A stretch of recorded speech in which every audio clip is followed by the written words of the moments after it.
parks do have an aesthetic purpose. Photographers take pictures of them. Writers write about them. Painters paint in them. And this is kind of part of what the park's function is. And I know he had that in mind too. His grandson was a photographer and took a lot of pictures of the park besides other things. So you're carrying on a grand tradition in that regard. Today we have Ginny with us, Ginny Crooks. She is an actress affiliated mainly with the Little Theater of Nutley Little Theater, Nutley Little Theater, but many others too. She's been in I don't know how many productions around here, and she's going to read Nola's story and Junkyu's story, and I'll read Anna's story. And this is Lisanne Renner and Adam Grace. They are fellow members of the board of Anderson Park. My contribution to the board is this. I never have to go and get my hands dirty, but they get their hands dirty and plan all the bulb, planting and the Olmsted event and the music event next week. What is it next month? What is it called? Music Under the June Moon on June 11th. Yeah, right, where you can sit in the park and hear a string quartet. How beautiful. And that's another aesthetic thing that they do in the park. So they do all the hard work, and I do the fun stuff. Okay, Ginny. All right. Let's begin. That's only for the Okay. videographer. So we don't need it. You don't need it. I don't need to have it up there. Okay. Our first story that we're going to read today is Underground Secrets by Junkyu Shim. Did I pronounce that right? Yeah. Try to catch this, shouted Olivia. She whizzed the lacrosse ball through the air and over the goal. It was a warm Friday afternoon in May, and Olivia and her brother Tom had made their usual stop at Anderson Park on the way home from school. Tom watched the ball hit the grass next to a nearby tree and roll out of sight. "I'll get it," Tom said, as he dropped his lacrosse stick. He ran to the tree and looked through the grass, trying to find the ball under the bright sun. He found it lying next to a triangular-shaped rock. The rock was leaning on the side of an ancient tree trunk, seemingly trying to hide from the harsh summer heat in the shadow of the giant oak. "Maybe I can use this rock in my science fair project," Tom thought to himself as he picked up the unusual boulder. In the dirt crater where the rock used to be, the glint of shiny metal caught his eye. Tom started to dig into the soft soil and pulled out a small metal tube with a gold cap on the end. Curious, he started to unscrew it. When he pulled off the top, a faded, yellow-tinted piece of paper fell from inside. Tom unraveled it to find a list of letters and numbers.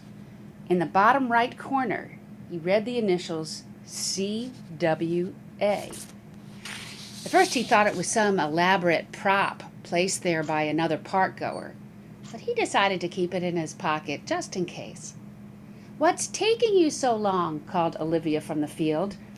After Tom jogged back, he showed Olivia the strange note. "Looks like a bunch of gibberish," she joked. Tom explained how he knew the initials CWA had to mean something, and how this could tie to something big. Tom couldn't get his mind off the writing on the way home.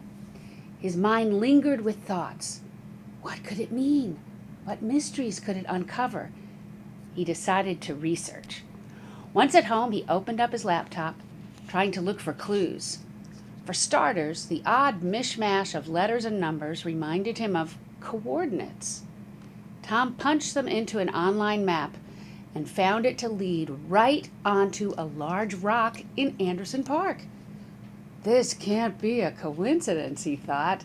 He hopped onto the Anderson Park website and found that the rock the coordinates pointed to was a 20,000-year-old glacial rock from the Ice Age. This intrigued Tom further, but just as he was about to call his laptop and call it a day, he stumbled upon something. A tab on the website that read, "About Charles W. Anderson." Tom couldn't believe his eyes. He looked at the laptop and back at the piece of paper. He realized that this was no prank. The next afternoon, Tom and Olivia rushed over to the park in search of more clues. They found the large boulder laying in the shade. "Let's make this quick," said Olivia. "I have to finish my homework." As Tom started digging in the rough soil, Olivia leaned on the rock and sighed. Tom then heard a beep come from the rock. It slid backwards and exposed a metal compartment with another tube waiting inside. Tom looked back down at the ground and found a rusty red button. He had subconsciously pressed it, opening the secret vault. Olivia opened their second clue to find nothing but a blank piece of paper. "This doesn't make any sense," exclaimed Tom. He looked at the paper again. No initials, no clues, no nothing. Tom thought about that blank piece of paper at school the next day. He was in science, staring at it blankly, tuning out the long lecture from his teacher. "Okay, class, time to start your experiments," his teacher announced. Tom decided to put the page under the heat lamp while working and pick up on it later. While Tom was working, he noticed something from the corner of his eye. A string of black text magically appeared on the once blank page. Tom rushed over to the table. The page read, "The final treasure waits in the center. Signed CWA." Tom quickly told Olivia about his discovery after school. "It must have been the lamp," he said. "Maybe it was written in some sort of heat-reactive invisible ink." "So what does it say?" asked Olivia. "It said something about the final treasure waiting in the center of the park," explained Tom. "Well, let's go already," Olivia said excitedly. They rushed to the park and searched for any standout features. They saw a giant stump jutting out of the ground. It was covered with large gaping holes and had wrinkles covering the bark. Tom started searching for something that could reveal the final prize. Olivia climbed inside the giant trunk. "Tom, look at this," she called. Tom looked into the empty pit of the tree and saw the top of a small rusty lever peeking out from the ground. Olivia dug it out and pushed it forward. The sound of gears cranking drowned out their gasps as a small wooden box popped up next to the lever. "Quick, open it!" exclaimed Olivia excitedly. Tom pried open the crusty wooden box. He reached in and saw a small black and white copy of an ancient-looking photo. As Tom turned the photo over in his hands, he saw a message. "I, Charles W. Anderson, hereby declare that the original photograph of the Olmsted Oak as depicted in this copy shall be bestowed upon the first person that shall open this box." "That's lame," said Olivia. "I thought it would be gold or something." Tom ignored her. He knew what Olivia didn't. Charles W. Anderson had hired John Charles Olmsted, one of America's most renowned landscapers, to design Anderson Park in 1903. Olmsted had taken the photo of the grand oak in the park, which later became known as the Olmsted Oak. "This picture has historical value," exclaimed Tom. He raced through the park, carrying the box with Olivia calling behind him. He knew exactly what he would do with the photo once he got it. A few weeks later, standing next to the podium in Anderson Park, Tom stared at his sneakers, embarrassed at the attention. The mayor announced to the crowd of over 100 attendees, "Thanks to Montclair resident and student athlete Tom Ruiz, we now have this famous artifact back in Montclair for all local citizens to see and enjoy." Tom could have kept this as his personal property, but he chose to have it transferred from the Frederick Law Olmsted National Historic Site in Massachusetts to our Montclair History Center. The audience applauded loudly. As Tom and Olivia bowed to the crowd, Olivia whispered to him, "Next time, we better find gold."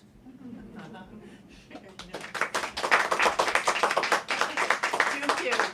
Come up and get your certificate. That's a lovely story, a mystery, with lots of good research in it, right? Yeah. That was one of the things that made it so good. Congratulations. Thank you.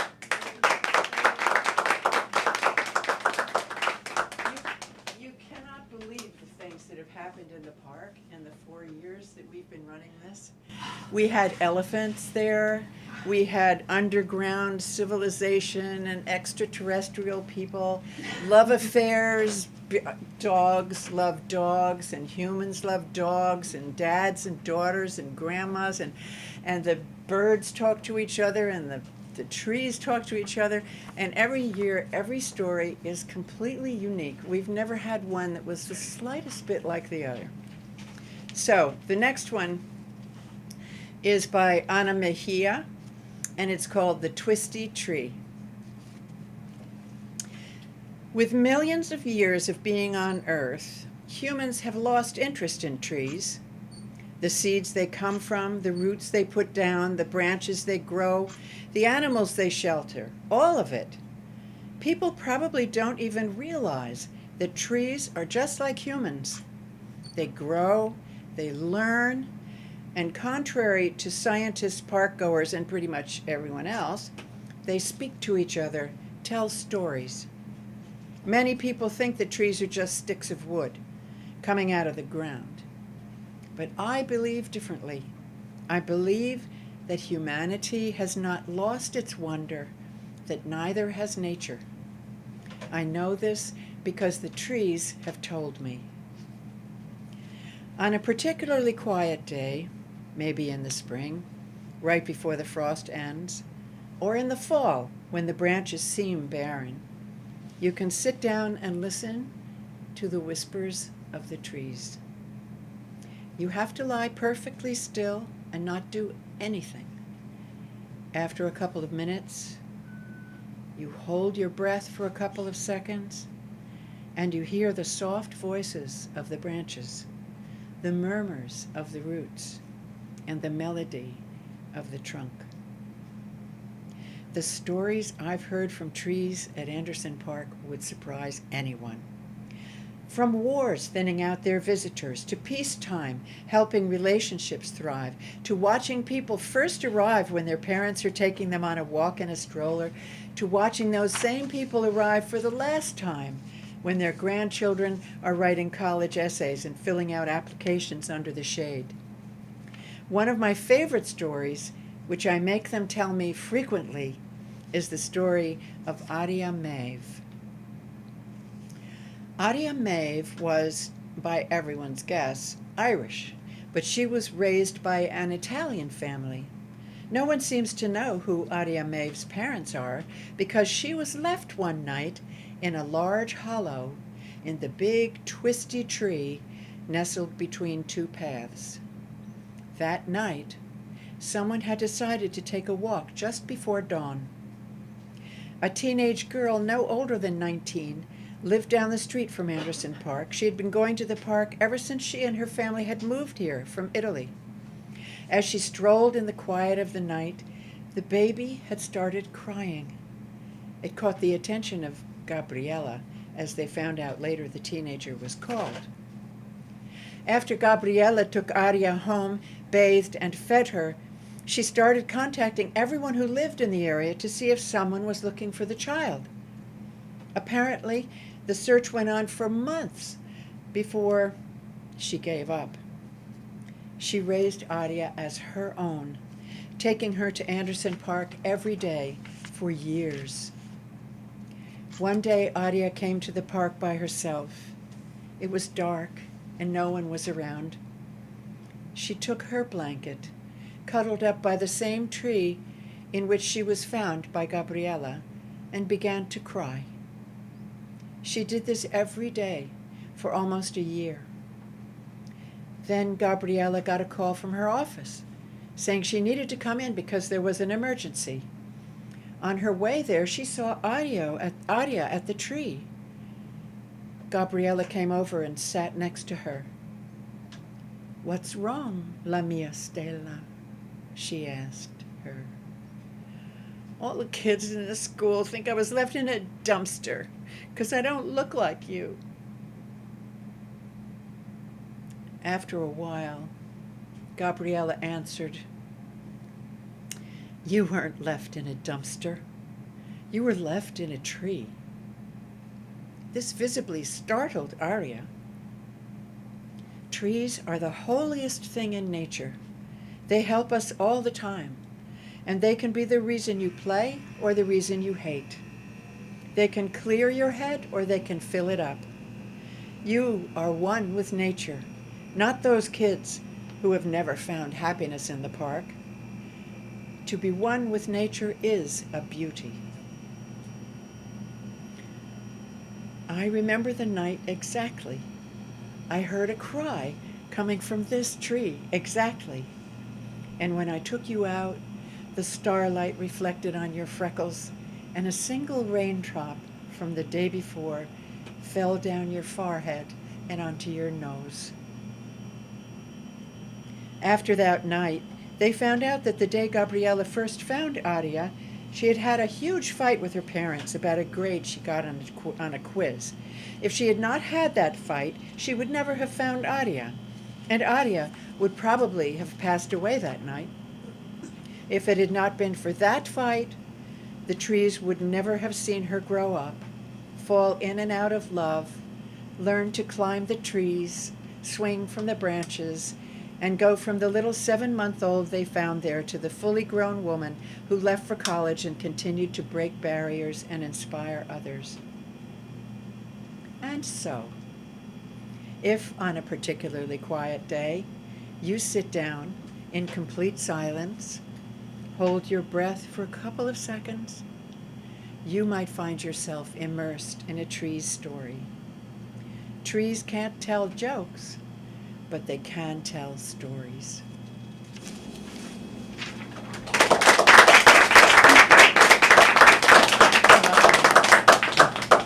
I found a lot of poetry in this story. It was beautifully written with lovely language. Congratulations on it. Thank you.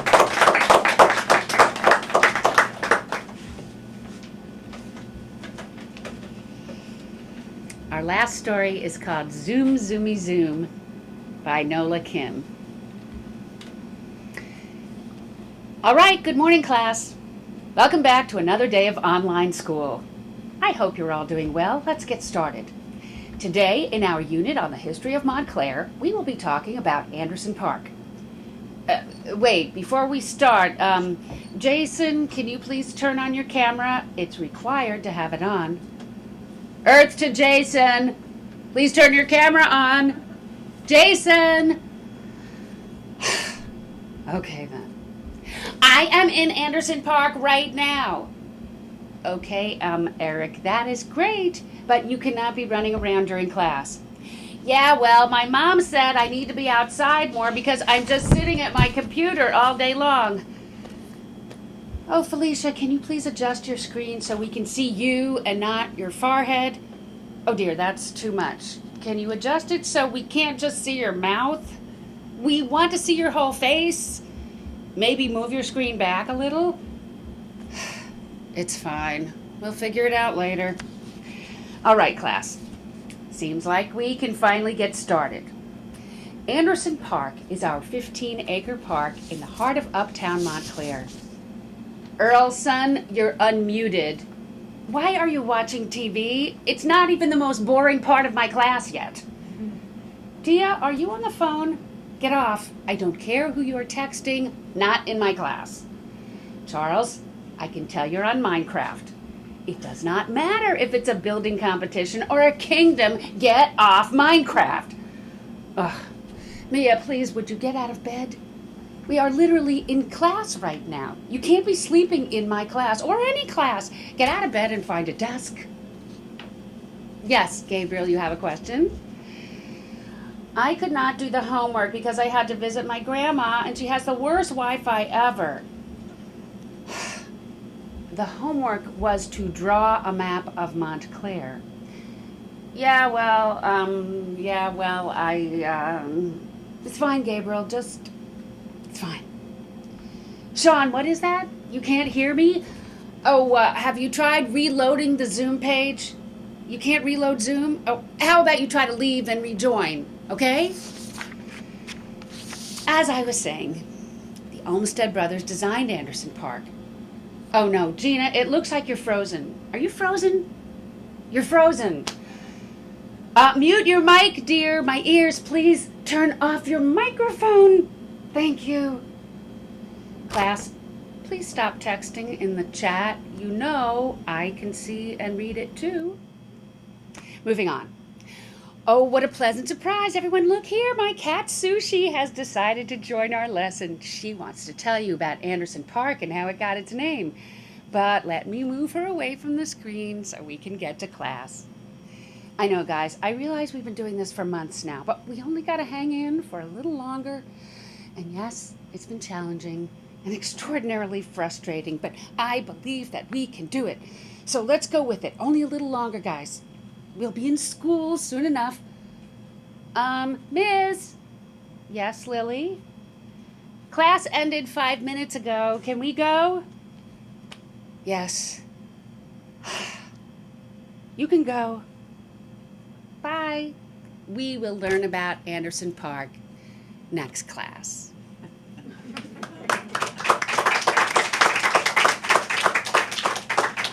Nola. Wasn't that original? Congratulations. This was a really funny story. Okay, that's all we have to do today. So help yourself to some cookies, get to know each other, and some nice cold drinks. And thank you for coming. What a wonderful bunch of stories. Thank you.